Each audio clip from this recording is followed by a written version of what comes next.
பிரியமானவர்களே, இயேசு கிறிஸ்துவின் நாமத்தில் உங்கள் எல்லாருக்கும் என்னுடைய அன்பின் வாழ்த்துக்கள்.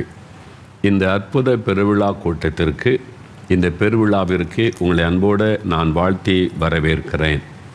நீங்கள் எந்த ஊரில், எந்த பட்டணத்தில், எந்த தேசத்தில், எந்த இடத்துல உட்கார்ந்து இந்த நிகழ்ச்சியில் பங்கு பெற்றாலும் இயேசு உங்கள் பக்கத்தில் இருக்கிறார், உங்கள் அருகில் இருக்கிறார். எதுக்கு தெரியுமா? உங்களுக்கு அற்புதம் செய்வதற்காக. இயேசு அற்புதமானவர். அவர் இந்த உலகத்தில் உலாவின நாட்களில் அவர் போன இடமெல்லாம் ஜனங்களுக்கு அற்புதம் செய்தார். ஒரு வீட்டுக்குள்ளே போனால் அங்கே அற்புதம் நடைபெற்றது. ஒரு மலையில் பிரசங்கம் பண்ணுகிறார் என்று ஜனங்கள் கூடினால் அங்கே அற்புதம் நடந்தது. இயேசு ஒரு கடற்கரைக்கு போனால் அங்கே அற்புதம் நடைபெற்றது. இயேசு ஒரு ஜபாலயத்துக்குள்ளே போனால் அங்கே அற்புதம் நடைபெற்றது. அவர் எங்கே போனாலும் ஜனங்களுக்கு அற்புதம் செய்தார். ஏன் தெரியுமா? அவங்களுடைய துக்கத்தை சந்தோஷமாய் மாற்றுவதற்கு, வேதனையிலும் துக்கத்தில் இருந்த மக்களுக்கு சந்தோஷத்தை கொடுக்க. அதே இயேசு தான் இந்த நாளில் நீங்கள் இருக்கிற இடத்துல உங்கள் பக்கத்தில் வந்திருக்கிறார். உங்களுக்கு இன்றைக்கு அற்புதம் செய்து உங்கள் துக்கத்தை சந்தோஷமாய் மாற்றப் போகிறார். சரியா? நல்ல சாட்சிகளை கேட்டீங்கல்ல, இது அவருடைய அனுபவம். அவங்க இன்றைக்கும் உயிரோடு கூட இருக்கிறாங்க. அவங்க இயேசுவிடத்தில் பெற்றுக்கொண்ட அற்புத அனுபவத்தை சொன்னார்கள். அதனால் அதே இயேசு கிறிஸ்து தான் அவர் இன்றைக்கு உங்களோட பேசி உங்களுக்கு அற்புதம் செய்ய இங்கே கடந்து வந்திருக்கிறார். அதனால் இன்றைக்கு எனக்கு ஒரு அற்புதம் நடக்கும் என்று நீங்கள் விசுவாசிங்க. சரியா? உங்களுக்காக நான் ஜெபிக்க போகிறேன். உங்களுக்கு என்னென்ன காரியத்தில் அற்புதம் தேவையோ அவர்களுக்காக ஜெபிக்க போகிறேன். நீங்களும் என் கூட சேர்ந்து ஜெபிக்கணும். முதலாவது ஒன்றை அறிந்து கொள்ளணும். பிரசங்கம் பண்ணுகிற நான், ஜெபம் பண்ணுகிற நான் உங்களுக்கு அற்புதம் செய்ய முடியாது. நான் உங்களைப் போல பாடுள்ள ஒரு சாதாரண மனிதன். ஆனால் அற்புதம் செய்கிறவர் இயேசு. நான் சொல்லுகிற இந்த இயேசு அற்புதம் செய்வார். நாம் ஜெபிக்கும்போது அந்த ஜெபத்தை கேட்டு அவர் அற்புதம் செய்வார். நீங்கள் பார்த்தீங்களா, அந்த சாட்சிகளை நீங்கள் கேட்டீங்களே, அவங்க யார் மீதாவது நான் கை வைத்து ஜெபித்ததா சொன்னாங்களா? இல்லை. கூட்டத்தில் வந்திருந்தாங்க. கூட்டத்திலேருந்து இயேசுவை நோக்கி கூப்பிட்டாங்க. இயேசு தொட்டு குணமாக்கினார். அப்போ அந்த அற்புதத்திற்கு எனக்கு சம்பந்தம் கிடையாது. நான் பிரார்த்தனை பண்ணினேன், அவ்வளவுதான். அந்த அற்புதம் செய்தவர் இயேசு. இதைத்தான் நீங்கள் விளங்கி கொள்ளணும். மோகன்லாசஸ் நமக்கு ஒரு அற்புதம் செஞ்சிருவார், நம்ம பிரச்சனையெல்லாம் மாற்றிடுவார்னு நினச்சிங்கன்னா ஏமாந்து போவீங்க. நான் அல்ல, நான் சொல்லுகிற இயேசு. அதனால தான் இயேசு என்ன சொல்லுகிறார்னு கவனித்து அவரை நோக்கி நீங்கள் ஜெபிக்கும் போது தான் அற்புதம் நடக்கும். இயேசு அற்புதம் செய்கிறார் தெரியுமா? நமக்கு அற்புதம் செய்வதற்காக சிலுவையிலே தன்னை பலியாய் கொடுத்தார். நம்முடைய பாவங்கள், வியாதிகள், சாபங்கள், வேதனைகள் எல்லாவற்றையும் சிலுவையில் சுமந்து நமக்காக ரத்தம் சிந்தினார். அப்படி இருக்கிற இடங்களில் உங்களுடைய கண்களை மூடி ஒரு நிமிடம் நாம் ஜெபிக்கலாம். இயேசுவே என்னோடு பேசும், இயேசுவே என்னை தொடும், இயேசுவே இன்றைக்கு எனக்கு ஒரு அற்புதம் செய்யும், இயேசுவே எனக்கு ஒரு சுகம் தாரும், இயேசுவே எனக்கு ஒரு விடுதலை தாரும், இயேசுவே ஒரு அற்புதத்திற்காக உம்முடைய சமூகத்தில் வந்திருக்கிறேன், இயேசு என்ற இந்த பெயரை சொல்லுங்கள், இயேசுவே நீ கூப்பிடுங்க, இயேசுவே என்னோட பேசுங்க, என்னை தொடுங்க, எனக்கு ஒரு அற்புதம் செய்யுங்க. இவங்களுக்கெல்லாம் அற்புதம் செய்து மகிழ்ச்சியோடு அவங்கெல்லாம் தன்னுடைய அனுபவத்தை சொன்னாங்களே, அவங்க துக்கத்தெல்லாம் மாற்றினீருங்களே. ஆண்டவரே, எனக்கும் அப்படி என் துக்கத்தை சந்தோஷமாக மாற்றுங்க, எனக்கும் ஒரு அற்புதம் செய்யுங்கன்னு கேளுங்க. தகப்பனே, யார் யார் இயேசுன்ற நாமத்தை சொல்லி எனக்கு ஒரு அற்புதம் செய்யுங்க, என் துக்கத்தை மாற்றுங்க, என் நிந்தையை மாற்றுங்க, அவமானத்தை மாற்றுங்க, எனக்கு ஒரு விடுதலை கொடுங்கன்னு ஜெபிக்கிறாங்களோ அவங்களோடு நீங்கள் பேசணும்ப்பா. இன்றைக்கு இவங்களோட பேசுங்க. உங்களை தேடி அவங்க வந்து நிற்கிறாங்கப்பா. இவங்களுக்காக நீங்கள் தானே சிலுவையில் ரத்தம் சிந்தினீங்க, இவங்களுக்காக நீங்கள் தானே வாரினால் அடிக்கப்பட்டீங்க, இவங்களுக்காக நீங்கள் தானே சிலுவையில் அத்தனை பாடுகளை ஏற்றுக்கொண்டீங்க. இந்த பிள்ளைகளுக்காக நீர் மறித்து உயிர்த்தெழுந்ததை நினைத்தருளும். இவங்களுக்காக உம்முடைய சரீரத்தில் காயங்களை, தழும்புகளை ஏற்றுக்கொண்டதை நினைத்தருளும். துக்கத்தோடு வந்து உட்கார்ந்துருக்கிறாங்கப்பா, கருவலையோட வேதனையோடு வந்திருக்கிறாங்க. ஆண்டவர், எனக்கு ஒரு அற்புதம் செய்தர மாட்டாரா? எனக்கு ஒரு விடுதலை கிடைச்சிடாதா? என் வேதனை நீங்கி விடாதா? எனக்கு ஒரு விடுதலை கிடைத்து விடாதா என்று ஏக்கத்தோடு வந்து நிற்கிறாங்கப்பா. இந்த பிள்ளைகளோடு நீங்கள் பேசுங்க, அவங்களோட பேசுங்க. இன்றைக்கு ஒவ்வொருவருக்கும் அற்புதம் செய்து அவர்களை மகிழ பண்ணுங்க. அவங்க கண்ணீரை நீங்கள் துடைக்கணும்ப்பா. அவங்களுடைய கண்ணீரை துடைக்கணும். அவங்களுடைய வேதனைகளை நீங்கள் மாற்றணும். அவங்க மேலே நீங்கள் வச்சிருக்கிற அன்பை வெளிப்படுத்தணும். நம்முடைய வல்லமையை அவங்களுக்கு வெளிப்படுத்தி காண்பிக்கணும். ஆண்டவர் அப்படி செய்கிறீர், அதற்காக நன்றி. நீர் ஒவ்வொருடைய வீட்டுக்குள்ளும் அவங்க இருக்கிற இடத்துல இப்பொழுது பிரசன்னமாகி விட்டதற்காக உமக்கு நன்றி அப்பா. அவங்களுக்கு நன்றி அப்பா, அவங்களுக்கு நன்றி அப்பா, அவங்களுக்கு நன்றி. அவங்களோட பேசி அவங்களுக்கு அற்புதம் செய்து அவங்கள மகிழ பண்ணுங்கப்பா. உங்களுக்கு நன்றி. ஆண்டவர் ஒரு பெயரை என் கண்முன்னால் நிறுத்துகிறார். விஜயகுமார் என்கிற ஒரு இளம் வயதுள்ள வாலிப தம்பி. ஆண்டவர் உன்னை நோக்கி பார்க்கிறார். நீ மனம் உடைந்து தற்கொலை பண்ணி மறித்துவிட்டால் நல்லது என்று சொல்லி உன் வாழ்க்கையை முடித்து கொள்ள வேண்டுமென்ற குழப்பத்தோடு இந்த வார்த்தைகளை கேட்டுக்கொண்டிருக்கிறாய் தம்பி. உன் பிரச்சனைக்கு முடிவு தற்கொலை அல்ல. அதிலிருந்து இயேசு உனக்கு விடுதலை கொடுக்க விரும்புகிறார். உன் சரீரத்தில் வந்திருக்கிற அந்த வியாதி வெளியே தெரிந்துவிட்டால் உனக்கு அவமானம் என்று நீ நினைக்கிறாய். ஐயோ, நான் பாவம் செய்துவிட்டேன், தவறு செய்துவிட்டேன், இது வெளியே தெரிந்தால் எனக்கு எவ்வளோ பெரிய அவமானம், அதைவிட மறித்துவிட்டால் நல்லது என்று எண்ணுகிறாய்.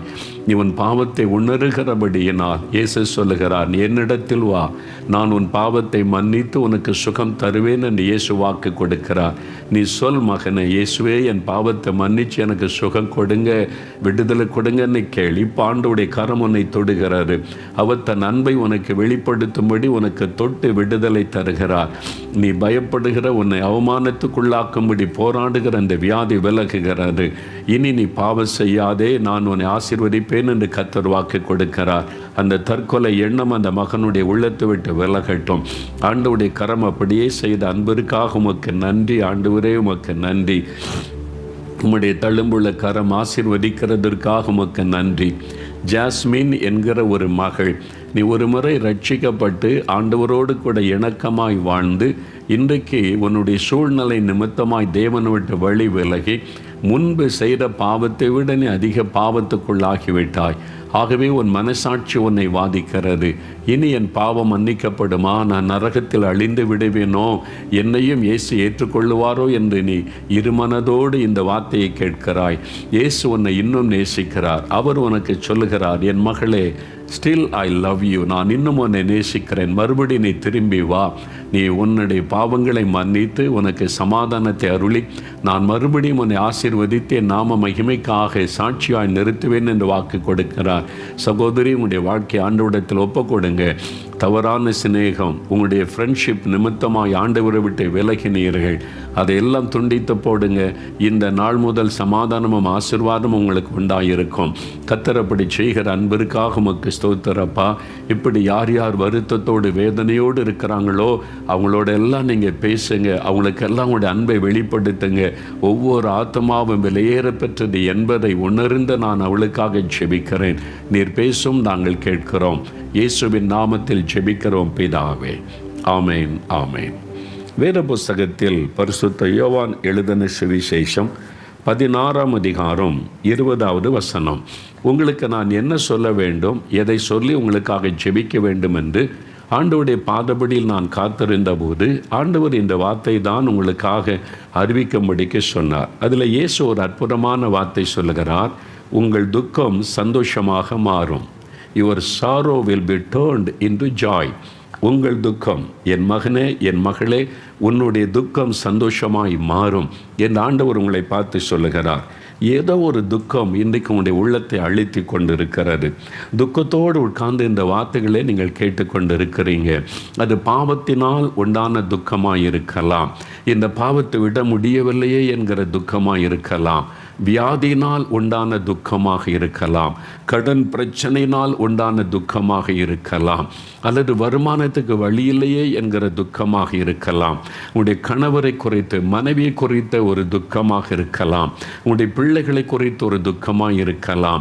கற்பத்தின் கனி இல்லையே, நிந்தை அவமானத்துக்கு நடுவில் இருக்கிறேனே என்ற துக்கமாக இருக்கலாம். ஏதோ ஒரு காரியம் உங்களுடைய உள்ளத்தை துக்கப்படுத்தி கொண்டே இருக்கிறது. பல நாட்களாய், சில வருடங்களாய் நீங்கள் நீங்கள் இந்த துக்கத்திலேயே உங்களுடைய நாட்களை கழித்து கொண்டிருக்கிறீங்க. ஆனால் இன்றைக்கு ஆண்டவர் இயேசு உங்களை பார்த்து சொல்லுகிறார், என் மகனே, என் மகளே, உன் துக்கம் சந்தோஷமாய் மாறும். அதற்கு தான் ஆண்டவர் உங்களுக்கு ஒரு அற்புதம் செய்ய போகிறார். இந்த துக்கம் மாறுவதற்கு முடியாத ஒரு சூழ்நிலை, இனி அவ்வளவுதான் என்று எண்ணுகிறீர்களா? இயேசுவால் அற்புதம் செய்ய முடியும். இயேசு அற்புதமானவர். அவரால் செய்ய முடியாத காரியம் ஒன்றுமில்லை. உங்களுடைய பிரச்சனை நீங்கணுமான உங்களுக்கு ஒரு அற்புதம் தேவை. அந்த அற்புதத்தை தான் இயேசு இன்றைக்கு செய்ய போகிறார். அதற்கு தான் இந்த அற்புத பெருவிழாவில் இயேசு உங்களோடு பேசி கொண்டிருக்கிறார். இன்றைக்கு உங்களுக்கு ஒரு அற்புதத்தின் நாள். இன்றைக்கு உங்களுக்கு ஒரு அற்புதம் நடக்க போகிறது. எது உங்களை துக்கப்படுத்துகிறதோ அந்த துக்கத்திலிருந்து உங்களுக்கு ஒரு விடுதலை கொடுக்க இயேசு இன்றைக்கு உங்களுக்கு அற்புதம் செய்ய போகிறார். பிரியமானவர்களே, இயேசு செய்த ஒரு அற்புதம் ஒருவருடைய துக்கத்தை இப்படி சந்தோஷமாய் மாற்றினது என்ற சம்பவங்கள் நிறைய பைபிளில் எழுதப்பட்டிருக்கிறது. உண்மை சம்பவங்கள். அதில் ஒரு அற்புதத்தை இன்றைக்கு நாம் தியானித்து நாம் அதை ஆண்டவருடைய சமூகத்தில் நம்முடைய துக்கம் சந்தோஷமாய் மாற ஜெபிக்க போகிறோம். வேத புஸ்தகத்தில் பரிசுத்த லூக்கா எழுதின சுவிசேஷம் 13ஆம் அதிகாரம் 10 முதல் 13 வசனங்களை நான் வேதத்திலிருந்து உங்களுக்காக வாசிக்கிறேன். கவனமாக இந்த வசனத்தை கேளுங்கள். இது வேத புஸ்தகத்தில் எழுதப்பட்டிருக்கிற உண்மை சம்பவம். ஒரு ஓய்வு நாளில் இயேசு ஜெபாலயத்தில் போதகம் பண்ணி கொண்டிருந்தார். அப்பொழுது 18 வருஷமாய் பலவீனப்படுத்தும் ஆவியை கொண்ட ஒரு பெண் அங்கே இருந்தாள். அவள் எவ்வளவும் நிமிரக்கூடாத கூனியாக இருந்தாள். இயேசு அவளை கண்டு தம்மிடத்தில் அழைத்து, ஸ்திரியே, உன் பலவீனத்தினின்று விடுதலையாக்கப்பட்டாய் என்று சொல்லி அவள் மேல் தமது கைகளை வைத்தார். உடனே அவள் நிமிர்ந்து தேவனை மகிமைப்படுத்தினாள். இங்கே இயேசு செய்கிற ஒரு அற்புதத்தை பார்க்கிறோம். இயேசு ஒரு ஜெபாலயத்தில் பிரசங்கம் பண்ணி கொண்டிருக்கிறார். ஜனங்கள் உட்கார்ந்து கேட்டுக்கொண்டிருக்கிறார்கள். அந்த கூட்டத்துக்குள்ளே 18 வருஷமாய் கூனியாக இருந்த ஒரு பெண். அது உங்களுக்கு தெரியும். முதுகு வளைந்து அப்படியே தரையை பார்த்து கொண்டே நடப்பாங்க. கூன் விழுந்து விட்டால் முதுகு அப்படியே வளைந்திருக்கும். நம்மளைப்பால் இப்படி நிமிர்ந்தெல்லாம் நிற்க முடியாது. இப்படியே தான் இருப்பாங்க, இப்படியே தான் பார்ப்பாங்க. நான் அப்படி பார்த்துருக்கிறேன், கவனித்திருக்கிறேன். எவ்வளோ பெரிய வேதனை பாருங்கள். 18 வருஷம் கூனியாக இருந்த ஒரு பெண் தரையை பார்த்து குனிந்தே தான் நடக்கணும். அவங்களால வேகமாக நடக்க முடியாது. கொஞ்சம் தூரம் நடந்த உடனே முழங்கால கையை வைத்து கொண்டு இளைப்பாருவாங்க, திரும்ப நடப்பாங்க. இது கூனியாக இருக்கிற அந்த கூன் விழுந்த மக்களுடைய ஒரு பிரச்சனை. இந்த மாதிரி 18 வருஷம் இந்த வேதனையில் இந்த பெண் இருந்திருக்கிறார்கள்.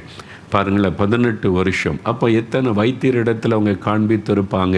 ஒரு வியாதின்னு தெரிஞ்சிட்டா சுகம் பெறுவதற்கு யார் மூலமாவது சுகம் கிடைத்து விடாதா என்று டாக்டர்ஸை பார்ப்போம். அந்த காலத்திலேயே வைத்தியர்கள் இருந்தார்கள். அதனால் மருத்துவர்கள் அவங்கள்ட்டெல்லாம் போய் அவங்க மருந்துகளுக்காக சுகத்திற்காக பிரயாசப்பட்டு இருக்கலாம்.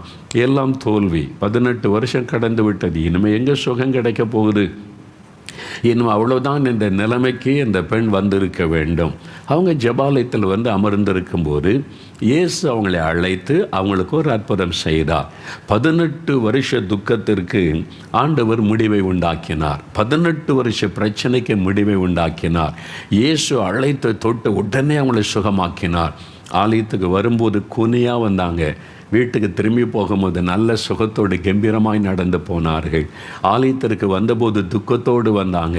திரும்பி போனபோது மகிழ்ச்சியோடு போனார்கள். இன்றைக்கு ஆண்டவர் உங்களுக்கு எப்படி ஒரு அற்புதத்தை செய்ய போகிறார். எத்தனை வருட பிரச்சனையாக இருக்கட்டும், ஒரு முடிவை கர்த்தர் உண்டாக்க போகிறார். உங்களை துக்கப்படுத்தி கொண்டிருக்கிற அந்த காரியத்திற்கு ஒரு முடிவை கொடுக்க போகிறார். அதற்குத்தான் இயேசு உங்களுக்கு அற்புதம் செய்ய போகிறார். நாம் ஜெபிக்கும் போது இயேசு அந்த அற்புதம் செய்வார். ஆனால் இந்த அற்புதத்தை நீங்கள் கவனிக்கும் போது இயேசுவனுடைய அற்புதமான குணங்கள், அவருடைய சுபாவங்கள் என்ன, அவர் எப்படிப்பட்டவர் என்பதை நீங்கள் அறிந்து கொள்ள முடியும். நம்மை சிருஷ்டித்த தேவன், நம்மை உண்டாக்கின தேவன், இந்த சர்வலோகத்தையும் ஆட்சி செய்கிற தேவன், வானத்தையும் பூமியை உண்டாக்கின தேவன் எப்படிப்பட்டவர், அவர் குணம் எப்படிப்பட்டது, அவருடைய சுபாவம் எப்படிப்பட்டது என்பதை அறிந்து கொள்ளும் போது நம்ம நிறைய ஆசீர்வாதங்களை, நன்மைகளை பெற முடியும். இந்த அற்புதத்தை நீங்கள் கவனித்தால் இயேசுவினிடத்திலிருந்து ஒரு 3 விசேஷமான காரியத்தை விளங்கிக் கொள்ள முடியும். அதைத்தான் நான் உங்களுக்கு சொல்லி ஜெபிக்க போகிறேன். அந்த இயேசு எப்படிப்பட்டவர் என்பதை அறிந்து கொண்டு நீங்கள் ஜெபிக்கும் போது நீங்கள் அற்புதங்களை பெற்றுக்கொள்ள முடியும். முதலாவது பாருங்க, 12வது வசனத்தில் இயேசு அந்த பெண்ணை கண்டார் என்று வசனம் சொல்லுகிறது. அந்த கூட்டத்துக்குள்ளே அமர்ந்திருந்த பாதிக்கப்பட்ட 18 வருஷ வேதனையிலிருந்து அந்த பெண்ணை இயேசுடைய கண்கள் கண்டது. அவர் நம்மை காண்கிற ஒரு தேவன். அவர் நம்மை காண்கிற ஒரு தேவன். பாருங்க, வேத புஸ்தகத்தில் ஆதியாகமம் 16ஆம் அதிகாரத்தில் ஒரு சம்பவம் எழுதப்பட்டிருக்கிறது. ஆபிரகாம் சாராள் என்ற ஒரு குடும்பத்தில் ஒரு பெண், ஆகார் என்ற ஒரு பெண் வேலைக்கு வைக்கப்பட்டிருந்தாள். அந்த குடும்பத்தில் ஒருத்தி ஆகிவிட்டாள். அவருடைய எஜமாட்டி ஆகிய அந்த சாராள் ஒரு காலத்தில் ஒரு சூழ்நிலையில் ரொம்ப நெருக்க ஆரம்பிச்சிட்டாங்க. அவள் ரொம்ப வேதனைப்படுத்த ஆரம்பித்த உடனே அவளுக்குள்ள ஒரு மன வேதனை, அன்பு மாறிவிட்டது, மனசு மாறிட்டு போய் என்னை நேசிக்க யாரும் இல்லை. ஆபிரகாமும் அவருடைய வேலையில் பிஸியாக இருக்கிறாரு, குடும்பத்துக்குள்ள காரியத்தை கவனிக்க முடியல, அவருக்கு நிறைய பொறுப்புகள், அவருடைய தொழில் காரியத்தை கவனிக்கணும். அவரும் தன்னை நேசிக்கலை, தன் மீது ஒரு அக்கறை இல்லை. அப்போ இந்த வீட்டுக்குள்ளே என்னால் இருக்க முடியாத ஒரு நரக வேதனை, தினம் தினம் நிந்தையும் அவமானமும், நான் அற்பமாக எண்ணப்படுவதும், என்னை மதிக்க என்னுடைய நேசிப்பதற்கு யாரும் இல்லை, என் வேதனை நான் யாரிடத்தில் சொல்லுவது? அவளுடைய குடும்பத்தார் அருகில் இல்லை. அவள் ஒரு வேலைக்காரியாய் வந்த பெண் அந்த குடும்பத்தில் ஒருத்தி ஆகிவிட்டாள். எகிப்து தேசத்தை சார்ந்தவள். இப்போ பாருங்க, அவள் நெருக்கப்பட்டவனை இந்த வீட்டுக்குள்ளே என்னால் இருக்க முடியாது. அவள் ஒரு கர்ப்பஸ்திரி, குழந்தையோடு இருக்கிறாள். எங்காவது நான் போய்விடட்டும் என்று சொல்லி வீட்டை விட்டு வெளியேறிவிட்டாள். வெளியேறி எங்கே போதுன்னு தெரியல. இங்கே நான் இவங்களை நம்பி தான் இத்தனை வருஷமாக இருந்து விட்டேன். வனாந்தரத்தில் ஓடுகிறாள். ஒரு கர்ப்பஸ்திரி வனாந்தரத்தில் ஆள் நடமாட்டம் இல்லாத இடத்துல ஓடுகிறாள். எங்கே போகிறதுன்னு தெரியல, யாரிடத்துல போகிறதுன்னு தெரியல. என்னை யார் ஏற்றுக்கொள்ளுவாங்க? என்னை நேசிக்க யாரும் இல்லை, என் வேதனை புரிந்து கொள்ள யாரும் இல்லை. அந்த வனாந்தரத்தில் தனிமையாய் அழுது கொண்டே நடந்து போகிறாள். என்னை கணவரும் நேசிக்கலை, என்னை நம்பி வந்த குடும்பமும் என்னை நேசிக்கலை, எனக்கு அன்பு காட்ட யாரும் இல்லை. நான் தனிமையாய் உட்கார்ந்து அழுகிறேன். வேதனையோடு வனாந்தரத்திலே போகும்போது வானத்திலிருந்து ஒரு சத்தம் துணிக்கிறது. ஆகாரே என்று பெயர் சொல்லி அழைக்கிற சத்தம். நீ எங்கே போய் கொண்டிருக்கிறாய் மகளே? நீ எங்கே போய் கொண்டிருக்கிறாய்?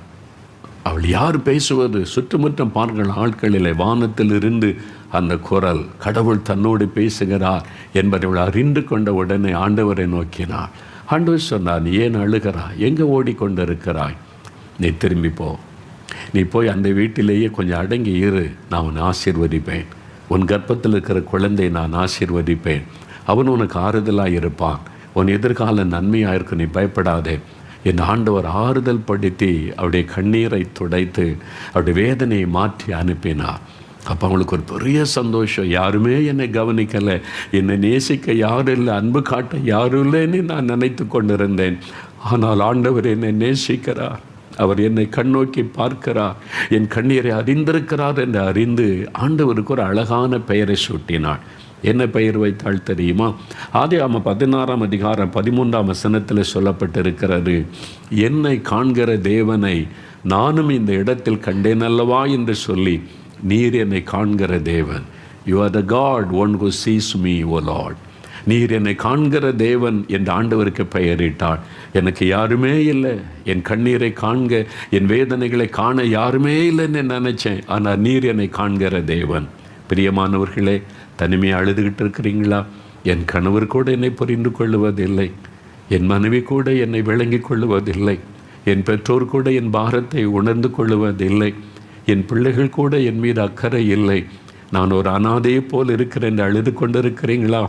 ஆண்டவர் சொல்லுகிறார், நான் உன்னை காண்கிற தேவன், உன்னுடைய வேதனைகளை காண்கிற தேவன், நீ தனிமையாய் உட்கார்ந்து கதறுவதை காண்கிற தேவன். ஆண்டவர் சொல்லுகிறார், இயேசு உங்களை காண்கிற ஒரு ஆண்டவர். பிரியமானவர்களே, யாத்திராகமம் 3ஆம் அதிகாரம் 7ஆம் வசனத்தை வாசிக்கும் போது, இஸ்ரவேல் ஜனங்கள் எகிப்து தேசத்தில் ஒடுக்கப்பட்டு அவங்க நெருக்கப்பட்ட போது ஆண்டவர் சொல்லுகிறார், என் ஜனத்தின் உபத்திரவத்தை நான் கண்டேன். நீங்கள் உபத்திரப்பட்டு கொண்டு இருக்கிறீங்களா? உங்கள் வீட்டுக்குள்ளே வேலை செய்கிற இடத்துல, வசிக்கிற இடத்துல நெருக்கப்பட்டு கொண்டு இருக்கிறீங்களா? ஐயோ, இந்த வேதனை யாரிடத்துல சொல்லுவேன் நீ கலங்குறீங்களா? ஆண்டவர் சொல்லுகிறார், உன்னுடைய வேதனைகளை நான் கண்டேன், என் ஜனங்கள் படுகிற உபத்திரவத்தை நான் கண்டேன் என்று ஆண்டவர் சொல்லுகிறார். தனிமையாக உட்காந்து அழுகிறீங்களா? வியாதி நிமித்தம், கடன் பிரச்சனை நிமித்தம், குழந்தை இல்லாததை நிமித்தம், நிந்தைகள் அவமானத்தை நிமித்தம் அழுது கொண்டிருக்கிறீங்களா? என் பிரச்சனைக்கு முடிவே இல்லையா நீ அழுகிறீங்களா? ஏசாயா 38:5 ஆண்டவர் அழுது கொண்டிருந்த ஒரு மனிதனை சந்திக்கிறார். தேசத்தை ஆளுகை செய்கிறார் ராஜா. அவர் சொல்லுகிறார், உன் கண்ணீரை நான் கண்டேன், உன் விண்ணப்பத்தை நான் கேட்டேன். நீ அழாதே எசேக்கியா, நீ அழாதே, உன் கண்ணீரை நான் கண்டேன், உன் விண்ணப்பத்தை கேட்டேன், உன் ஆயுசு நாளை கூட்டி தருகிறேன் என்று வியாதி படுக்கையை ஆண்டவர் மாற்றினார். நீங்கள் மரண படுக்கையில் இருக்கிறீங்களா? யாரோ ஒருவரை மரண படுக்கையில் வைத்து கொண்டு அழுது கொண்டு இருக்கிறீங்களா? என் குழந்தை மரித்து விடுமோ, என் கணவர் மரித்து விடுவாரோ, என்னுடைய மனைவி மரித்து விடுவார்களோ என்று அழுது கொண்டு இருக்கிறீங்களா? ஆண்டவர் சொல்லுகிறார், உன் கண்ணீரை நான் கண்டேன், உன் விண்ணப்பத்தை நான் கேட்டேன் என்பதாய் நம்மை காண்கிற ஒரு தேவன், அவர் உங்களை காண்கிற தேவன் என்பதை அறிந்து கொள்ளுங்க. பிரியமானவர்களே, அநேக ஆண்டுகளுக்கு முன்பாய் கன்னியாகுமரி மாவட்டத்தில் குளித்துறை என்கிற ஒரு இடம் இருக்கிறார். அங்கே நான் ஊழியத்திற்கு சென்றிருந்தேன் ஒரு முறை. இது நடந்து 30 வருஷத்துக்கு மேலே இருக்கும். அங்கே ஒரு ஆலயத்தின் வளாகத்திலே இந்த கூட்டம் நடைபெற்றது. அந்த மைதானத்தில் திரளான மக்கள் வசனத்தை கேட்க கூடி வந்தார்கள். 2 நாள் கூட்டம் மகிமையாய் முடிந்தது. கடைசி நாள் கூட்டம் திரளான மக்கள் வந்திருக்கிறாங்க. அந்த இடத்துல ஆண்டவருடைய வசனத்தை பிரசங்கிக்க நான் எழுந்து நின்றபோது ஒரு 10-15 நிமிஷம் தான் பிரசங்கம் நடந்திருக்கும். திடீரென்று மழை அடித்தது. பயங்கரமான மழை, சும்மா லேசு தூறல் அல்ல. ஆனால் ஜனங்களாம் நனைந்து கொண்டே உட்கார்ந்துருக்கிறாங்க. அதுக்கு மேலே இப்படி நனைந்து ஈரமான சூழ்நிலையில் அமர்ந்து ஒரு மனதோடு வசனத்தை கேட்க முடியாது அல்லவா? அப்போ ஆவியானவர் நடத்தினார், ஜனங்களுக்காக ஜெபம் பண்ணு என்பதாய். உடனே சொன்னேன், நாம் எல்லோரும் எழுந்துருங்க, நாம் எல்லாம் ஜெபிக்க போகிறோம், நீங்கள் ஜெபித்து ஆசீர்வாதத்தோடு போக வேண்டும் என்று ஜெபத்தை நடத்த ஆரம்பித்தேன். வியாதி உள்ள இடத்துல கை வைங்க, உங்களுக்காக ஜெபிக்க ஆரம்பிங்கன்னா முழு கூட்டம் ஆண்டவரை நோக்கி ஜெபிக்க ஆரம்பித்தார்கள். நான் அவர்களுக்காக ஆண்டவரை நோக்கி ஜெபம் பண்ணிக்கொண்டே இருக்கும்போது திடீரென்று என் கண் முன்னால் ஒரு காட்சியை தேவன் நிறுத்தினார். அந்த கூட்டத்தின் பின்பகுதியில் ரொம்ப தூரமாக, அந்த கூட்டம் நடக்கிற இடத்துல லைட்டு போட்டிருக்கிறாங்க, ஆனால் அதுக்கு வெளியில் இருட்டான ஒரு பகுதி, ஒரு மரத்தின் அடியில் ஒரு மனிதர் ஒரு முக்காடு மாதிரி போட்டுக்கொண்டு மூடிக்கொண்டு அப்படியே இருக்கிறதை என் கண்களை பார்க்க முடிந்தார். நான் கண்ணை திறந்தால் பார்க்க முடியாது, அவ்வளோ தூரம் அங்கே யார் நிற்கிறதுன்னு தெரியல. நான் கண்ணை மூடினால் அது தெரிகிறது. அப்போ எனக்கு தெரிந்தது, ஆண்டவர் இந்த ஒரு ஆளை எனக்கு காண்பிக்கிறார் என்று. அப்போ இருதயத்தில் ஆவியானவர் தெளிவாய் சொன்னார், அங்கே ஒரு மனிதன் இருக்கிறான், இந்த கூட்டத்திற்கு வெளியிலே, கூட்டத்திற்குள் வெளிச்சத்தில் வர முடியாதபடி விரும்பாதபடி அந்த இருட்டில் ஒரு மரத்தின் அடியில் நிற்கிறான்.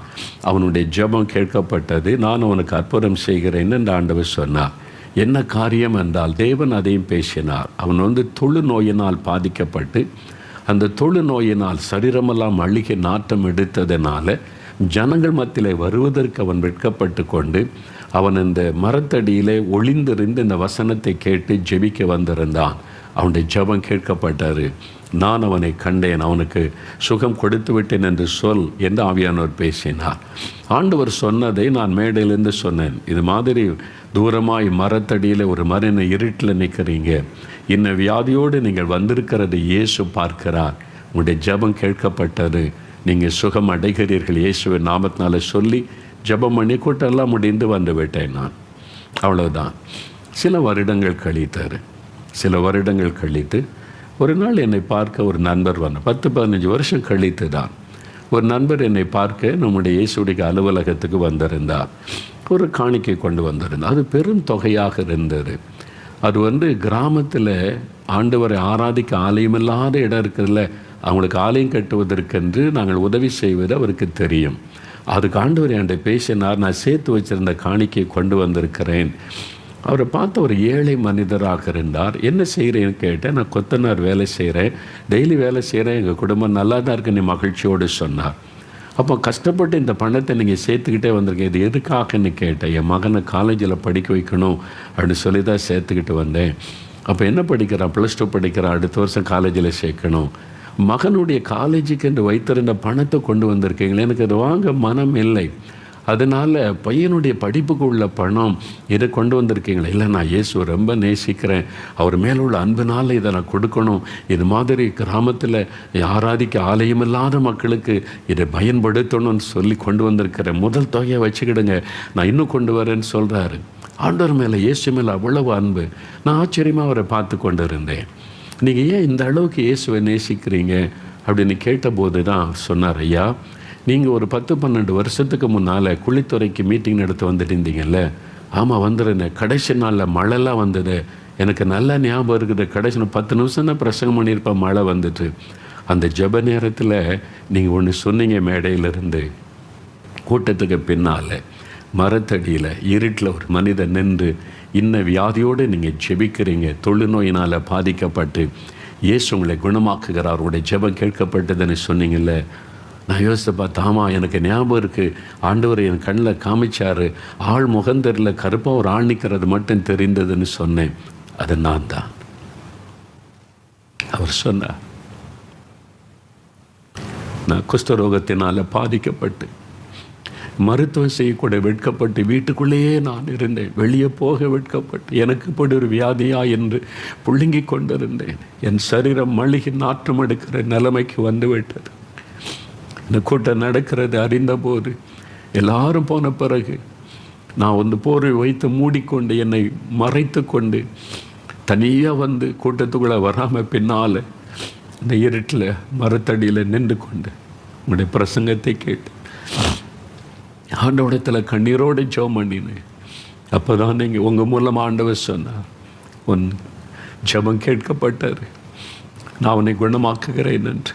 அன்றைக்கு இயேசு என்னை தொட்டார், அந்த வியாதியை மறைய பண்ணி விட்டார். இன்றைக்கி கையை பாருங்கள், உடம்பை பாருங்கள். குஷ்டரோக வியாதி வந்ததற்கு ஒரு அடையாளமே இல்லாதபடி இயேசு என்னை குணமாக்கி எனக்கு ஒரு மனைவி, பிள்ளைகள், வாழ்க்கை கொடுத்திருக்கிறார். ஐயா, நான் உயிரோடு இன்றைக்கி இருக்க காரணம் இயேசு. இயேசு, அதனால் நான் அவரை நேசிக்கிறேன். எனக்கு இவ்வளோ பெரிய அற்புதம் செய்தார், அதனால் அவரை நேசிக்கிறேன், அவருக்காக கொண்டு வந்திருக்கிறேன்னு சொன்னார். இயேசு எவ்வளோ அற்புதமானவர், இயேசு எவ்வளோ அற்புதமானவர். பிரியமானவர்களுடைய கண்ணீரை காண்கிறவர், வேதனைகளை காண்கிறவர். அவர் உங்களுக்கு அற்புதம் செய்வார். கலங்காதங்க, இன்றைக்கு உங்களுக்கு ஒரு அற்புதம் செய்ய அவர் காத்திருக்கிறார். அற்புதம் நடக்க போகிறது. அதுக்கு தான் இந்த அற்புத பெருவிழா. நீங்கள் யாராக இருந்தாலும் சரி, எந்த நோயினால் பாதிக்கப்பட்டு கலங்கினாலும் இன்றைக்கு இயேசு உங்களுக்கு அற்புதம் செய்வார். பிரியமானவர்களே, அது மாத்திரம் அல்ல, வேதம் சொல்லுகிறது 1 சாமுவேல் 16:7 வாசிக்கும்போது, மனிதன் பார்க்கிறபடி நான் பார்க்கிற தேவன் அல்ல, மனிதன் முகத்தை பார்க்கிறான், கர்த்தரோ இருதயத்தை பார்க்கிறார். அவர் நம்முடைய இருதயத்தை பார்க்கிறாராம்.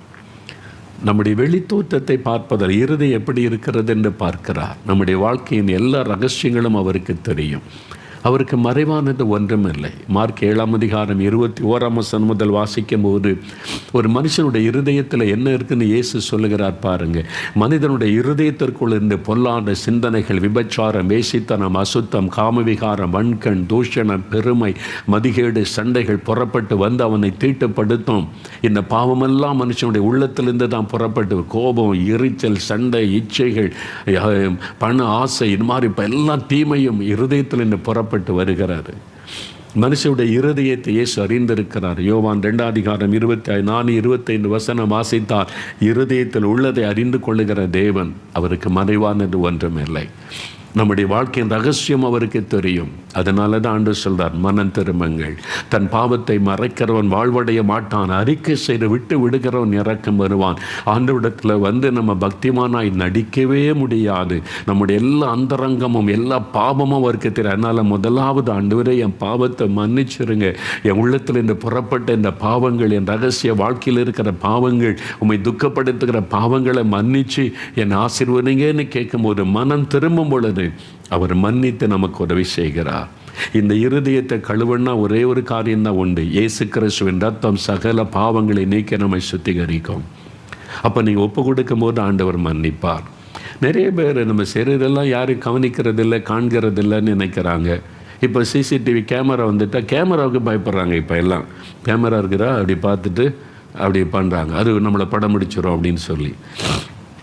எனக்கு அன்பானவர்களே, அநேக ஆண்டுகளுக்கு முன்னால் சகோதரர் டிஜிஎஸ் தினகரன் அவங்க ஏசலைக்கிறார் ஊழியத்தை ஸ்தாபித்தாங்கல்ல, உங்களுக்கு தெரியும். அவங்கள நல்ல ஒரு தேவ மனிதர். இயேசுவை பற்றி அவங்க பிரசங்கம் பண்ணினால் லட்சக்கணக்கான மக்கள் கூடுவாங்க. ஒரு சமயம் அவங்க ஒரு பட்டணத்துக்கு ஊழியத்துக்கு போயிருந்தாங்க. 2 பேர் அவரை பார்க்கணும், சண்டை போட்டு எப்படியாவது அவரை பார்க்கணும். ஏன் பார்க்கக்கூடாது? அவரை பார்க்கணும், சண்டை போட்டு வந்துட்டாங்க. பிரதர் சரி வர சொல்லுங்கள், என்ன சொன்னாலும் கேட்க மாட்டாங்கன்னு பிரதருக்கு தெரிஞ்சிட்டு, அப்போ இந்த மாதிரி விதண்டாவாதம் பண்ணி பிரச்சனை உண்டாக்கி வந்திருக்கிறாங்களேன்னு ஆண்டவர்கிட்ட அமைதியாக ஜெபிச்சான். ஆண்டவர் இவருக்கு நான் என்ன சொல்கிறதுன்னு. அப்போ டக்குன்னு ஆண்டவர் ஒரு காரியத்தை சொன்னார், ரகசியத்தை சொன்னார். என்ன சொன்னார் தெரியுமா? சொன்னார், ஒரு ஆள் ரொம்ப துளிக்கிட்டு இருந்தார், அவர் தான் அப்படியாக்கும் அவங்கள பற்றி தெரியாதாக்குனார் சொன்னார். சரி, முதல்ல நான் உங்கள்கிட்ட ஒரு கேள்வி கேட்குறேன், நீங்கள் பதில் சொல்கிறீங்களான்னு ஒரு ஐயாவை பார்த்து பேசினாங்க. கேளுங்க அப்படின்னார். நீங்கள் உங்கள் மனைவியை கொலை செய்து ரயில்வே தண்டவாளத்தில் கொண்டு படுக்க வச்சு ட்ரெயினில் விபத்தில் இறந்துட்டான்னு சொன்னீங்க, ஏன் உங்கள் மனைவியை கொன்னீங்க? முதல்ல பதில் சொல்லுங்கன்னாங்க. ஆடிட்டார் மனுஷன், வேர்த்து விறுவிறுத்து கையெல்லாம் நடுங்க ஆரம்பித்து விட்டார், உளர ஆரம்பிச்சிட்டார். அது எப்படி தெரியும் உங்களுக்கு? எல்லா ரகசியத்தையும் கவனித்து கொண்டு இருக்கிற ஒரு கடவுள் இருக்கிறான்னு தெரியுமா? அதான் இயேசு. நீ கேள்வி கேட்க வந்திருக்கிற, உன் இருதயம் எப்படிப்பட்டதுன்னு அவருக்கு தெரியும். அவ்வளோதான். பயந்து நடுங்கி இந்த ஆள் பாருங்க, மனைவி கொலை செய்துட்டு ரயில்வே தண்டவாளத்தில் படுக்க வச்சு ட்ரெயினில் அடிபட்டு இறந்துட்டான்னு நம்ப வச்சுட்டான். ஆண்டவர் அதை வெளிப்படுத்தணும், ஓடியே போயிட்டான் பயந்து, நிற்கவே இல்லை. அதுக்கு வேறு எப்படி நிற்க போகிறான்? ஆண்டவர் எல்லா ரகசியத்தையும் அறிந்தவர். அப்போ இந்த மாதிரிலாம் பாவம் செய்துட்டனே, இந்த பாவத்துக்கெல்லாம் என்னங்க விமோச்சனம்? இயேசு என்கிற இரட்சகர், இயேசு கிறிஸ்துவின் ரத்தம் தான் உங்களுடைய பாவத்தை கழுவி உங்களுடைய இருதயத்தை சுத்திகரிக்க முடியும். அதனால் தான் உங்களுடைய பாவத்தை உணர்ந்து மனம் திரும்பணும். பாவத்தை மறைச்சி வச்சிங்கன்னா ஆண்டவருக்கு மறைவானது ஒன்றும் இல்லை. அவர் உங்களை காண்கிற தேவன். எப்பவும் மனதில் வைத்துக் கொள்ளுங்க. 2வது, இந்த அற்புதத்தை கவனித்தால் அதே 12வது வசனம் பாருங்க. இயேசு அந்த பெண்ணை கண்டு தமிழத்தில் அழைத்தார். மகளே கம், வா மகளே. ஆண்டவர் அழைக்கிறார். எல்லாம் உட்காந்துருக்க. அந்த மகளை மாத்திரம், மகளே நீ தான் வா மகளேன்னு கூப்பிடுறார். எதுக்கு அந்த மகளை அழைக்கிறார்? அந்த மகள் எழுப்பி வந்தாங்க. எதற்காக? அவர் அழைக்கிற தேவன். எதற்கு? அற்புதம் செய்ய, விடுதலை கொடுக்க, அவருடைய துக்கத்தை மாற்ற ஆண்டவர் அழைப்பு கொடுத்தார். உங்களை இன்றைக்கு அவர் அழைக்கிறார். என் மகனே, என் மகளை, என்னிடத்தில் வா. ஆண்டவர் சொல்கிறார் பாருங்களேன், மத்தேயு 11:28 வருத்தப்பட்டு பாரம் சுமக்கிறவர்களே எல்லாரும் என்னிடத்தில் வாருங்கள், நான் உங்களுக்கு இளைப்பாறுதல் தருவேன் என்று இயேசு சொல்லுகிறார். உங்களைத்தான் அழைக்கிற. வருத்தப்பட்ட பாரம் சுமந்து வேதனைப்பட்டு கொண்டிருக்கிற மகனே, மகளே, come unto me, I will give you rest. நீ என்கிட்ட வா, உனக்கு இளைப்பாறுதல் தருவேன், அந்த பாரத்தை மாற்றுவேன் என்று சொல்லுகிறார். பாவத்தின் பாரம், வியாதியின் வேதனை, அந்த துக்கம், பயம் எல்லாத்தையும் மாற்றி உனக்கு நல்ல ஒரு சந்தோஷம், மகிழ்ச்சி, ஒரு இளைப்பாறுதல் வந்து உனக்கு தருவேன் என்று வாக்கு கொடுக்கிறார். ஆண்டு சொல்ல, என்னிடத்தில் வருகிற ஒருவரை நான் புறம்பே தள்ள மாட்டேன் என்று யோவான் 6:37 இயேசு சொல்லுகிறார். நீங்கள் வரும்போது நீங்கள் என்ன மதம், என்ன ஜாதி, என்ன மொழி பேசுகிறீங்க, இதெல்லாம் இயேசு பார்க்கவே மாட்டார். ஏன்னா அவர் எல்லாருக்கும் பொதுவான ஆண்டவர், வானத்தை பூமியை சிருஷ்டித்த தேவன், சர்வலோகத்தின் ஆண்டவர் என்று அழைக்கப்படுகிறவர். அதனால் நீங்கள் அவரிடத்தில் வரும்போது யாரையும் புறம்பே தள்ள மாட்டார், எல்லாரையும் நேசிக்க. பாவின்னு கூட யாரையும் தள்ள மாட்டார். பாவம் செய்து அதனால் மன வேதனையோடு இருக்கிறவங்கள கூட நீ வா, நான் உனக்கு பாவத்திலிருந்து விடுதலை தருகிறேன் என்று சொல்லுகிறாரே தவிர நீ பாவி என் பக்கத்தில் வராத நீ ஒருவரையும் அவர் புறம்பே தள்ளுவதில்லை. அவர் பாவிகளின் சிநேகிதன் என்று அழைக்கப்பட்டவர். அவர் உங்களை நேசிக்கிறார், உங்களை அழைக்கிறார். பாருங்கள், எனக்கு ஒரு ஊழியக்காரரை தெரியும். தேவன் அவரை வல்லமே பயன்படுத்தினார். அவருடைய வாழ்க்கையில் நடந்த ஒரு காரியத்தை சொன்னார். அவர் வாலிபனாக இருக்கும்போது இயேசுக்கு அவருக்கு சம்பந்தமே கிடையாது. இயேசுவே அவருக்கு தெரியும், இயேசுக்கு அவருக்கு சம்பந்தம் இல்லை. வாலிப வயசில் ஒரு கொடிய வியாதி தாக்கி விட்டார். 2 நுரையீரலும் பாதித்து விட்டது, லங்ஸ் 2 பாதித்து விட்டார். டிபி, பொல்லாத நோய் அட்டாக் பண்ணி அவருடைய 2 நுரையில் மூச்சு விட கஷ்டம், ரொம்ப பாதிப்பு. டாக்டர்ஸ் அதுக்குன்னு உள்ள ஆஸ்பத்திரியில் போய் சேர்க்கப்பட்டால் எக்ஸ்ரே அந்த காலத்தில் எக்ஸ்ரே தான், இப்போ தான் ஸ்கேன் அதெல்லாம் வந்துட்டு. அப்போ எக்ஸ்ரே எடுக்கிறது.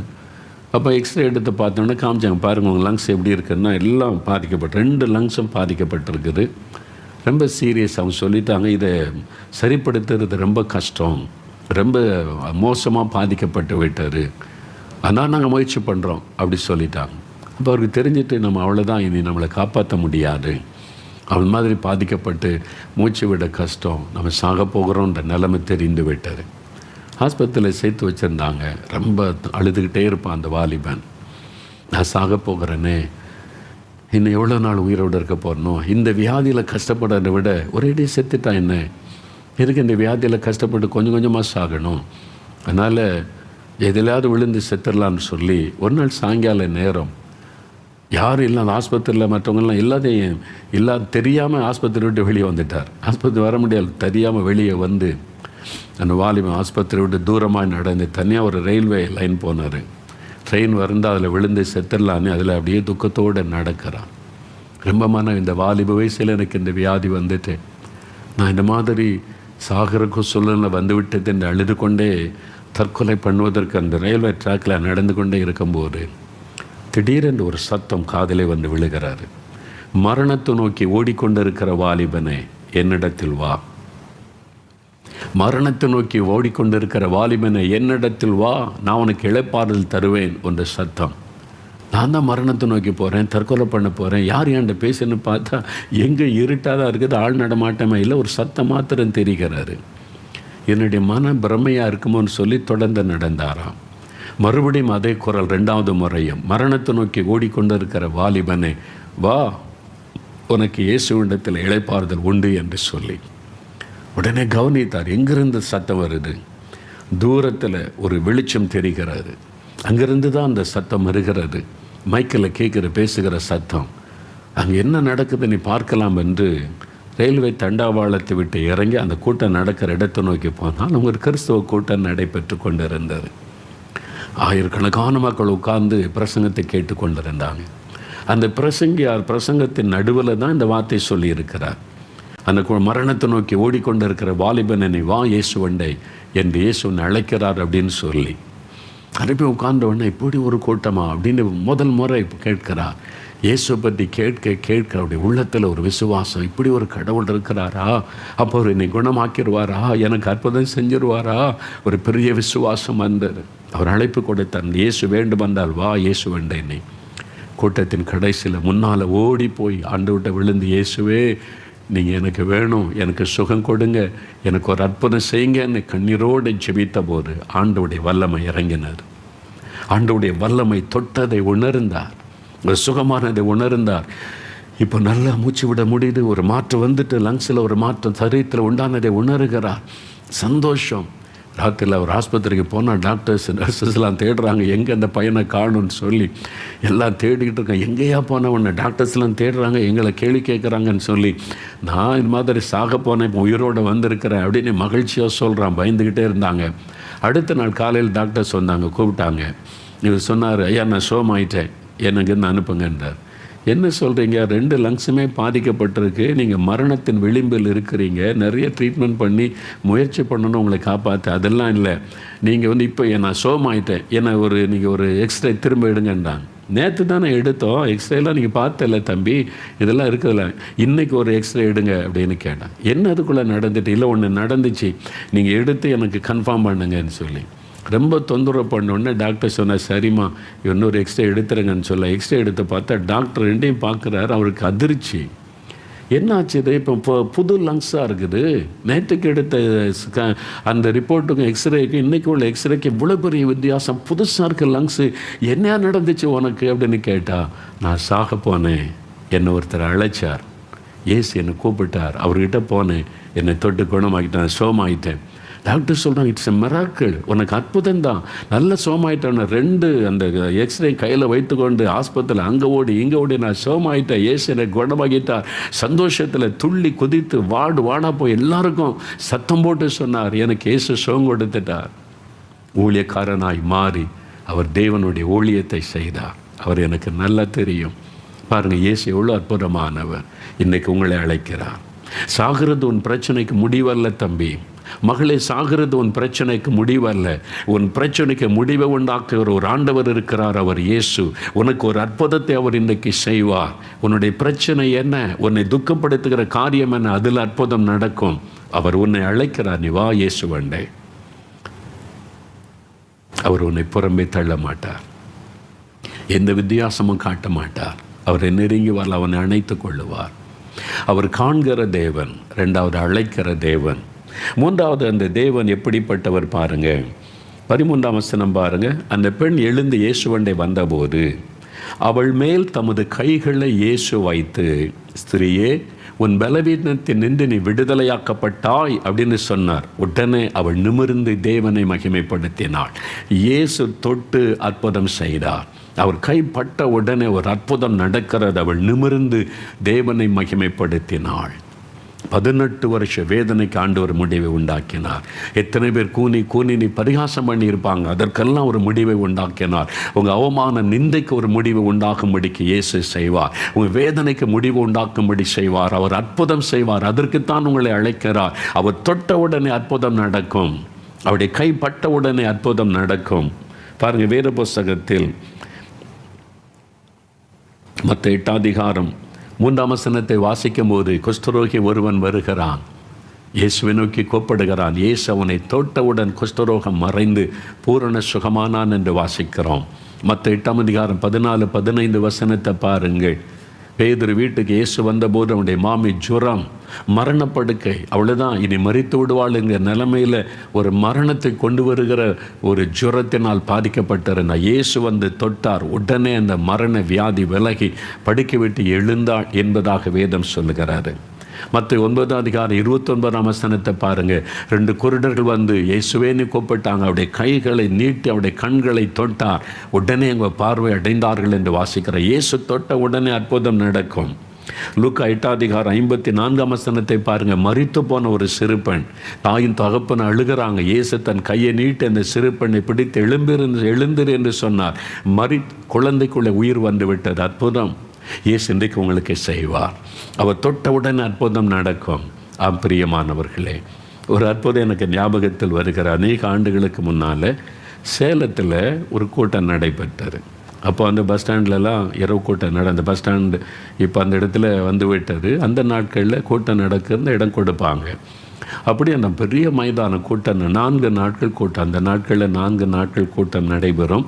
அப்பாதுரை பிரதர் ஒரு நாள் பேசுவாங்க, நான் 3 நாள் செய்தி கொடுப்பேன். அப்போ கடைசி நாள் கூட்டத்தில் சாட்சி சொல்ல பலர் முன் வந்தபோது ஒரு சகோதரர் வந்தார். அவர் சொன்ன சாட்சி இப்பவும் ஞாபகத்தில் ஏன் தெரியுமா? அவரும் இதே மாதிரி 18 வருஷம் அந்த வியாதியில் பாதிக்கப்பட்டிருந்தார். 18 இயர்ஸ். இந்த பெண்ணை மாதிரியே 18 வருஷம். என்ன பிரச்சனை? ஸ்பைனல் கார்டில் பிரச்சனை, அவருடைய முதுகுத்தண்டில் பிரச்சனை, வலி. டாக்டர் சொல்லிட்டாங்க, ஸ்பைனல் கார்டு பிரச்சனை, அதில் கை வச்சா அது பெரிய பிரச்சனை ஆகிரும், ஒருவேளை வேறு காம்ப்ளிகேட்டை உண்டாக்கிற முடியும், அதனால் நீங்கள் கொஞ்சம் அட்ஜஸ்ட் பண்ணி நீங்கள் வாழ பழகிக்கொள்ளுங்கன்னு சொல்லிட்டாங்க. அவரால் பைக் ஓட்ட முடியாது, கடினமான பொருளை தூக்க முடியாது, நிறைய பிரச்சனைகள். ராத்திரி படுக்கையில் நம்மை போல் சாதாரணமாக படுத்து உறங்க முடியாது. 18 வருஷம் அந்த முருகத்தண்டில் வலி, வேதனை, எலும்பில் பிரச்சனை, ஸ்பைனல் கார்டு ப்ராப்ளம். ரொம்ப நேரம் உட்காந்துட்டு எழும்புனா அவ்வளோதான், ரொம்ப கஷ்டம். ரொம்ப நேரம் நிற்க முடியாது. எவ்வளோ ஒரு வேதனை பாருங்கள். அவர் சொன்னார், முதல் நாள் கூட்டத்துக்கு நான் வந்திருந்தேன், பின்னால் நின்று கொண்டிருந்தேன். முதல் நாள் கூட்டத்தில் வந்து பின்னால் நின்று கொண்டிருந்தேன். ஜெப நேரத்தில் ஆண்டவரே என்னையும் சுகமாக்கும், முதுகில் பின்னால் கை வைத்து ஜெபிக்க முடியாதுன்னு இருதயத்தில் கை வைத்து நீங்கள் சொன்னீங்க, வியாதி உள்ள இடத்துல கை வைத்து ஜெபிங்கன்னு சொல்லி நானும் இயேசுவே என்னை தொடும், என்னை குணமாக்கும், 18 வருஷமாக வேதனைப்படுறேனே அப்படின்னு ஜெபிக்கும்போது ஒரு கரம் என்னை தொட்டது. அவர் சொன்னார், ஒரு கரம் என் முதுகை தொட்டது. உடனே அந்த வலி மறைந்து போனது. 18 வருஷ வேதனை மறைந்தது. நான் வீட்டில் போய் இந்த 2 நாளாக நல்லா சோதித்து பார்த்துட்டேன், பைக் ஓட்டி பார்த்துட்டேன், படுத்து பார்த்துட்டேன், எழுதி பார்த்துட்டேன். கம்ப்ளீட்டாக ஆண்டவர் என்னை ஹீல் பண்ணிட்டார்.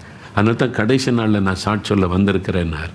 நான் அவர்கிட்ட கேட்டவரை பார்த்து, என்ன இயேசு தொட்டார்ன்றீங்க, அந்த அனுபவத்தை சொல்லுங்கள் எப்படி என்பதாக கேட்டேன். அவர் சொன்னால், நான் வந்து இருதயத்தில் கை வைத்து என்னை முதுகில் கை வைக்க முடியாது, அதில் ஜெபித்து கொண்டே இருக்கும்போது இயேசுவை தொடும், வியாதிஸ்தரை குணமாக்குன்னு நீங்கள் மேடையிலேருந்து ஜெபம் பண்ணி கொண்டு இருந்தீங்க. திடீரென்று என் முதுகை ஒருவர் தடவி கொடுத்ததை போல் இருந்தார். அவர் சொன்னார், ஒரு முதுகை அப்படியே எனக்கு தடவி கொடுத்ததை போல் இருந்தது. யார் என்னை தொடராங்கன்னு பின்னால் திரும்பி பார்த்தா பின்னால் யாருமே கிடையாது. நான் தான் கூட்டத்தின் கடைசியில் நிற்கிறேன். தூரமாக ஒதுங்கி நின்று கொண்டேன், பின்னால் யாருமே இல்லை. அப்போதான் அறிந்து கொண்டது இயேசுடைய தொடுதல். அந்த நிமிஷம் ஒரு வல்லமை எனக்குள்ளே இறங்கின உடனே வலி மறைந்தது. எவ்வளோ சந்தோஷம் இல்லை. 18 வருஷ வேதனை இயேசு மாற்றிட்டார். மகிழ்ச்சியோடு சொன்னார், இப்பவும் என் கண் முன்னால் அவர் சாட்சி சொல்லி மகிழ்ச்சியோடு சொன்னது ஞாபகம் இருக்கிறது. துக்கம் சந்தோஷமாய் மாறினது. இன்றைக்கு இன்னும் கொஞ்ச நேரத்தில் நம்ம ஜெபிக்க போகிறோம். உங்களுடைய துக்கம் சந்தோஷமாய் மாறப்போகிறது. இயேசு தொட்ட உடனே ஒரு அற்புதம் நடக்கும். உங்களுடைய வியாதி மறையும், பூரண சுகத்தை பெற்றுக்கொள்ளுவீங்க. பிரியமானவர்களே, உங்களுடைய கண்ணீரை துடைப்பார். உங்களுடைய கண்ணீரை கொண்டு வருகிற காரியம் என்ன? கற்பத்தின் கனி இல்லையேன்னு ஒரு சகோதரி சாட்சியை கேட்டீங்களே, இலங்கையிலேருந்து எப்படி அழுதாங்க. வேதனையோடு வந்து அவங்க கை வைத்து ஜெபிச்சாங்க. கர்ப்பத்தில் எனக்கு அந்த ஆசீர்வாதத்தை தாருன்னு ஆண்டவருடைய வல்லமை தொட்டது. உடனே உணர்ந்தாங்க அவருடைய தொடுதலை.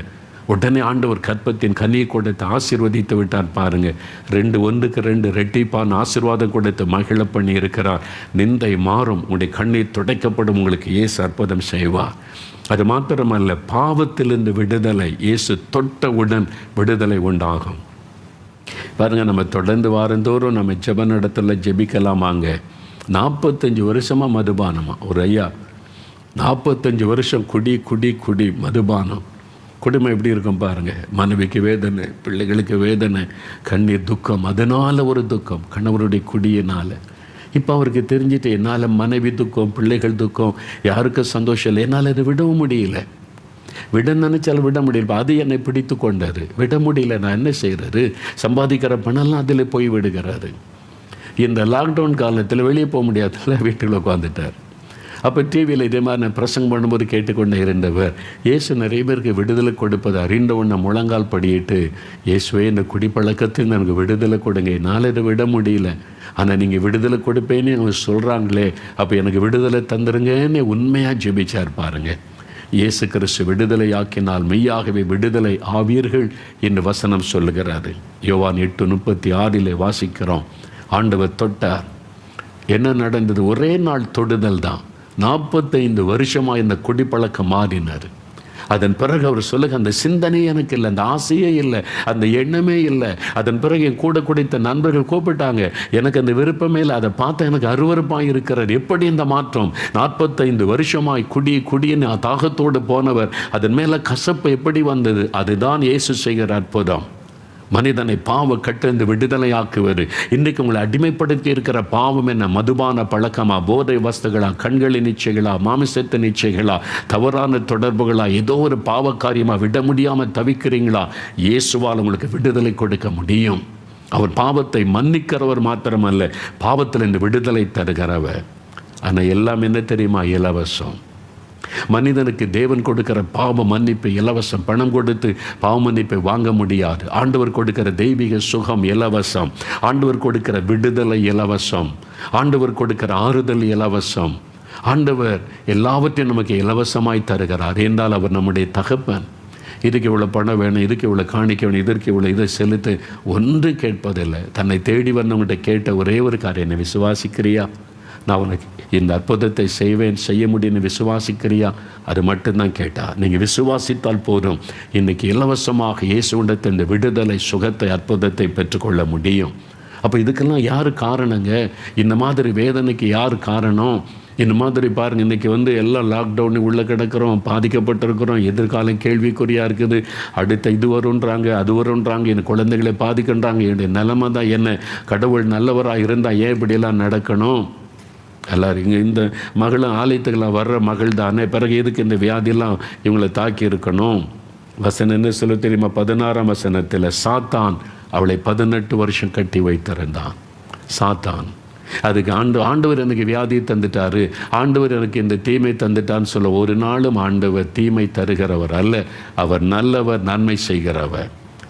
இந்த பிசாசினால் ஒன்று சாத்தான் இந்த உலகத்தில் கிரியை செய்கிற ஒரு தீய வல்லமை சாத்தான். அவன் திருடனும் கொல்லுகிறவன் அழிக்கிறவனுமாய் இருக்கிறான் என்று யோவான் 10:10 இயேசுவை சொல்லியிருக்கிறார். அவன் தான் வியாதியை கொண்டு வருகிறான், பாவக்கட்டுகளை அடிமைப்படுத்துகிறான், நம்மை வேதனைக்குள்ளாக்குகிறான், துக்கப்படுத்தி நம்மை வேதனைப்படுத்தி மகிழுகிறவன் பிசாசு சாத்தான். நீங்கள் அவங்ககிட்டே போய் விடுதலைக்காக போனீங்கன்னா அதை கொண்டு வா, இதை கொண்டு வா, இதை செய், அதை செய் என்று சொல்லுவான். ஆனால் ஆண்டவரிடத்தில் வந்த இலவசமான விடுதலை தருவார். இயேசுவால் எப்படி இலவசமாக விடுதலை கொடுக்க முடிகிறது? 1 யோவான் 3ஆம் அதிகாரம் 8ஆம் வசனத்தில் பைபிளில் சொல்லப்பட்டு இருக்கிறது, பிசாசின் கிரியைகளை அழிக்கும்படிக்கு இயேசு இந்த உலகத்தில் வெளிப்பட்டார். மனிதர்களுக்கு இந்த விடுதலை கொடுக்க இந்த சாத்தானுடைய கிரியைகளை அழித்து அவன் வல்லமிருந்த நம்மை விடுதலையாக்கத்தான் கடவுள் மனிதனாய் வந்தார். அப்படி காணக்கூடாத ஒளியாயிருந்த வார்த்தையாயிருந்த கடவுள் மனிதனாய் வந்தபோதுதான் அவருக்கு இயேசு என்ற பெயர் கொடுக்கப்பட்டார். அவர் வந்ததை இந்த பிசாசனுடைய கிரியைகளை அழிப்பதற்கு. அவர் சிலுவையிலே மரிக்க தன்னை ஒப்பு கொடுத்து தன் பரிசுத்தமுள்ள இரத்தத்தை சிந்தின பொழுது சாத்தானுடைய கிரியைகளை அவர் அழித்து ஜெயம் எடுத்தார். பாவத்தின் மீது, மரணத்தின் மீது, பிசாசின் மீது அவர் ஜெயம் எடுத்தார். அதனால தான் இயேசு கிறிஸ்துவின் ரத்தம் சகல பாவங்களை நீக்க நம்மை சுத்திகரிக்கும். இயேசு கிறிஸ்துவின் அவர் ஏற்றுக்கொண்ட தழும்புகளால் நம்மை தொட்டு குணமாக்குகிறார். அவர் சிலுவையில் நமக்காக அவமான நிந்தைகள் வேதனைகளை சகித்தபடியால் நம்முடைய நிந்தைகளை மாற்ற அற்புதம் செய்கிறார். அதனால் அந்த இயேசுவை நோக்கி, இயேசுவே எனக்கும் அற்புதம் செய்யுங்க, எனக்கும் ஒரு விடுதலை வேணும், இன்றைக்கு ஒரு அற்புதம் நடக்கணும்னு நீங்கள் ஜெபித்தால் கட்டாயம் உங்களுக்கு அற்புதம் செய்வார். இப்போ அதுக்காகத்தான் நாம் ஜெபிக்க போகிறோம். விசுவாசிக்கிறீங்களா? இன்றைக்கு அவர் உங்களுக்கு அற்புதம் செய்வார் என்று விசுவாசிக்கிறீங்களா? அவர் உங்கள் பக்கத்தில் தான் இருக்கிறார். இப்போ நீங்களும் ஜெபிக்கும் போது உங்களோடு இணைந்த நானே ஜெபம் செய்வேன். அவ்வளவுதான். இயேசு உங்களை தொட போகிறார். உங்களுக்கு ஒரு அற்புதம் நடக்க போகிறது.